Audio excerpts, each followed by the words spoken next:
Of us have gotten somebody else's mail either at one point or another, usually junk mail, bills, maybe magazine subscriptions. But as an American citizen, have you ever gotten somebody else's green card? Well, Salt Lake City woman, she did, and she called the Department of Homeland Security. Then she called the KSL investigators.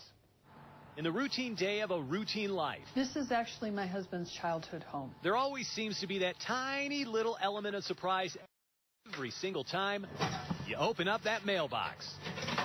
That right there is Lisa Moen looking through a pile of envelopes with her address. This is dated January 16th. Here's another letter. It's addressed to Juan. And somebody else's name. And the information inside. A letter from the Immigration Department, Homeland Security. Well, it's kind of a big deal. My antenna went up a little bit when I saw Homeland Security on the envelope. Turns out letter after letter after letter was coming from U.S. Citizenship and Immigration Services, asking someone by the name of Juan to go to their Salt Lake City office, provide some information, maybe answer a few questions in order to renew his green card that apparently expired. And since Lisa Moen is not Juan, that was when I called immigration the first time. She tried to let the government know either someone was fraudulently using her address or there had been a mistake. They didn't really know who to send me to, and they transferred me about 3 or 4 times. And Lisa says when she called back later, it appears the situation did not improve. And this time it wasn't about appointments or paperwork. No, Lisa just wanted to know how in the world she got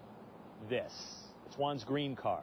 And the answer she got, well, we don't know what to do. We've never heard of this before. We don't know how to handle it. We don't know who to send you to. So is this an isolated case? It's not an isolated case. That's the problem. U.S. Congressman Jason Chaffetz has dealt with immigration issues pretty much since running for office. And when it comes to the Department of Homeland Security, if you don't fix legal immigration, this is unacceptable. You're saying if you had more resources, you'd do your job better. Let's just say it's not the first time he's voiced his concern. The fact is, more than 11 million illegal immigrants are in the country right now.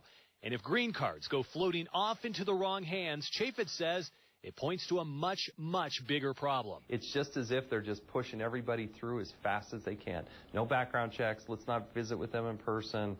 Next, next, next. Hesitant to talk with us? The Department of Homeland Security finally agreed. You know how something like this could happen. So how does it get to the wrong address? So you're not concerned or you are concerned? To briefly answer a few questions. And while most of it was pretty vague, I can't talk to the specifics. I'm not able to go into any specifics. Again, I can't talk about the specifics. It became very evident, even after multiple conversations with Lisa, they still had no idea the whereabouts of the green card. It seemed to take her quite a long time to get someone just to help her out and let her know, okay, this is what you need to do. Well, we do understand that she was able to return the document. Is that correct? No. Oh, she was not able to return it? She did not return it. Oh, where's the document now? We have the document. I see. Looking at the numbers, Homeland Security says they mail out 1.1 million of these green cards every single year. Now, out of the 1.1 million, they say a very tiny percentage. In fact, 0.0001 come back as undeliverable. Do the math, and that ends up being 110 a year. Here's the big question. What about those that never come back? It is extraordinarily rare and likely unique that something like this has ever happened before or would ever happen again.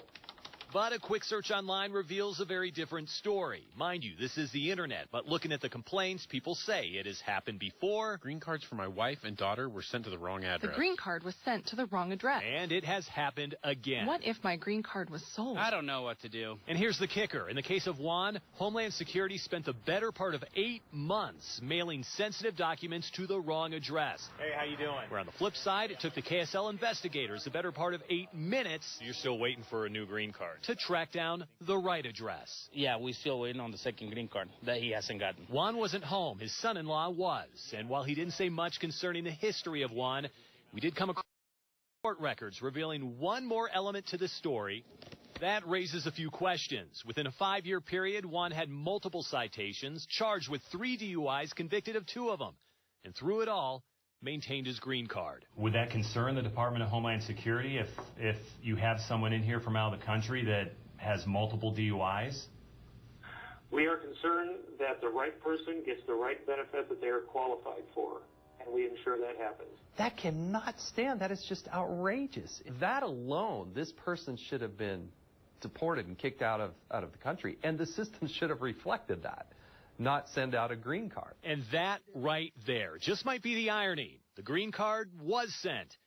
He just never got it. And right now, Juan's family says he's in Mexico visiting some family members there. He had to pay another $450 for a second green card, and as you heard right there, he's still waiting. As for the Department of Homeland Security and attempting to sort this whole thing out, well, they still have not told us what they believe caused the mistake.